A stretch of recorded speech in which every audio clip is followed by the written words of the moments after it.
Je propose maintenant de nous rendre à Ben Gurion, à l'aéroport de Tel Aviv, vous qui est souvent pris en référence en matière de sécurité. Eh bien, figurez-vous que là-bas, il y a de nombreuses contrebandes. Après plusieurs mois d'enquête, les douaniers ont démantelé un vaste réseau de trafiquants de tabac à l'aéroport. Les valises sont pleines de paquets de cigarettes. Le but, faire du commerce. Regardez.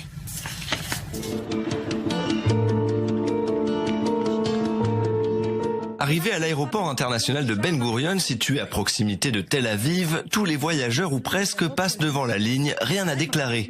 Pourtant, certains doivent se rendre devant les agents de la douane pour faire constater l'achat de cigarettes, d'un téléphone nouvelle génération ou d'alcool. Des agents à l'affût des personnes qui dissimulent dans leurs valises, chaussettes voire slips, des produits censés être déclarés. Pourquoi as-tu caché cela dans des chaussettes? Je vais te dire pourquoi. Tu veux savoir pourquoi? Oui, pourquoi? Parce qu'en Israël, fumer 2 paquets de cigarettes par jour coûte cher, plus de 100 € la cartouche. Lorsque tu vends 10 cartouches, cela te rapporte 1000 shekels. En plus, je couvre mon voyage, je n'ai pas les moyens de le payer. Alors je fais ça. Je travaille 15 heures pour 10 cartouches de cigarettes, c'est tout. Des revenus illégaux générés par les cartouches ramenées de l'étranger par ces passagers désireux d'arrondir leur fin de mois. Pour parvenir à les débusquer, plusieurs agents sont disséminés sur l'ensemble du site de l'aéroport, des forces de l'ordre chargées de freiner le trafic de tous ces produits et procéder à l'arrestation des contrevenants. Une fois interpellés, ils se trouvent incapables de justifier leur trafic de contrebande. La valise est pleine de cigarettes. Comment pouvez-vous le voir? Toutes ces lignes que nous voyons sur l'écran sont des paquets de cigarettes. Combien il y a de cartouches là? Environ 100. Environ 100 dans cette valise. Oui, à peu près. Le jeune, que vous voyez de dos, a pris avec lui des milliers de paquets de cigarettes dans sa petite valise. La valise est vidée par les agents de la douane. Est-ce que de telles découvertes sont rares? Nous voyons cela tous les jours. Tous les jours? Oui. En général, les touristes arrivent avec des vêtements. Ici, vous voyez, il n'a aucun habit de rechange. Ce qui veut dire que ce monsieur travaille pour un réseau qui envoie à partir de la Russie des cigarettes vers Israël. Une personne en Israël reçoit les produits. En général, ces personnes qui transportent ces produits ne nous disent rien. Tu ne peux pas savoir où ça va. Ils affirment que cela leur permet de payer leur voyage. Les agents de la douane mettent un nouveau trafic de contrebande de cigarettes à jour. Cette jeune femme, aux tresses blondes, attire l'attention des agents de la douane. Pouvez-vous ouvrir votre valise? Oui. Ces 2 jeunes font partie d'un des nombreux réseaux de trafic de cigarettes en Israël. Combien il y a de cigarettes ici, tu penses? Entre 150 et 200 cartouches. Grâce à leur travail de l'ombre, 150 cartouches ne sont pas entrées illégalement sur le territoire israélien. À qui vous apportez tout cela? C'est pour moi. Vous allez fumer tout ça? Non, c'est pour la vente. Pour la vente? Où allez-vous vendre ces paquets? Dans la rue, comme ça. Ah bon, vraiment? Les 2 femmes arrêtées sont renvoyées sur le champ dans leur pays et les cigarettes détruites.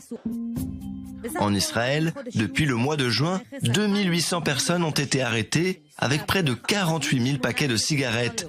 1700 autres ont été interpellés avec 2200 iPhones. Voici le saint des saints des douanes, l'entrepôt des saisies. Cigarettes, téléphones portables, médicaments ou d'autres objets comme des bagues de Daesh sont saisis en grande quantité. Le tout s'élève à plusieurs millions de shekels. Une question essentielle reste sans réponse. Combien de personnes réussissent à passer la douane sans être appréhendées? Un vrai travail de fourmi reste à accomplir chaque jour pour ces agents de la douane. Maurice Fergon, on n'est pas dans n'importe quel aéroport, on est à l'aéroport de Tel Aviv où il y a une très grande sécurité. Comment des contrebandiers peuvent espérer passer des cigarettes sans être attrapés par les douaniers? Écoutez, il faut savoir qu'il y a deux passages en sortant de l'aéroport. Il y a un passage pour les gens qui ont quelque chose à déclarer et un passage pour les gens qui n'ont rien à déclarer. Enfin, ceux-là, ils ont certainement Alors rien à généralement, déclarer. les contrebandiers préfèrent le passage vert où il n'y a rien à déclarer, mais c'est justement là qu'on se fait pincer parce que il y a des systèmes électroniques. On vous demande de faire passer votre valise sur un système qui identifie les cigarettes. Alors, est-ce que ce sont les mesures de sécurité antiterroriste qui ont permis de développer ces systèmes de contrôle contre le trafic ou l'inverse? Je ne sais pas, mais en attendant, c'est extrêmement efficace et je ne comprends pas comment des gens pensent qu'ils vont passer avec une centaine de cartouches. Pas de réprimande, elle est renvoyée dans son pays. Immédiatement. C'est tout.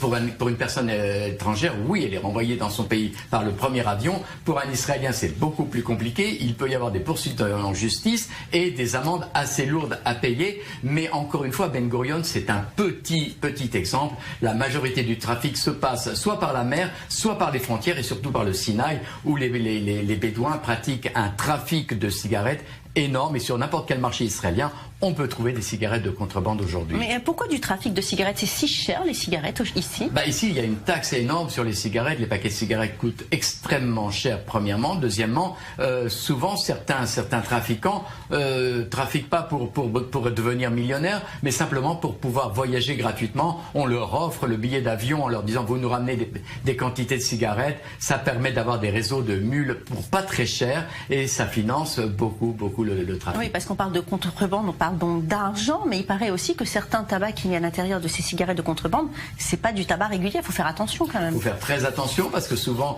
les paquets réguliers vendus en Israël sont sous le contrôle du ministère de la Santé. Certains paquets, ce sont des paquets de contrefaçon, et il y a dedans des produits, notamment de l'ammoniac, qui peuvent être extrêmement dangereux pour la santé. Extrêmement nocifs. Merci beaucoup messieurs, voilà, c'est fini pour aujourd'hui. Merci à vous chers téléspectateurs de votre fidélité à nos programmes. À 19h, Paris-Jaffa. À 20h, le journal de Jean-Charles Banoun. Tout de suite, l'info qui continue sur I24 News. On vous donne évidemment en direct les développements sur l'enquête de l'attentat de Londres. Une attaque horrible qui a coûté la vie à 3 personnes, qui vient d'être revendiquée par Daesh. Quant à nous, on se retrouve dimanche.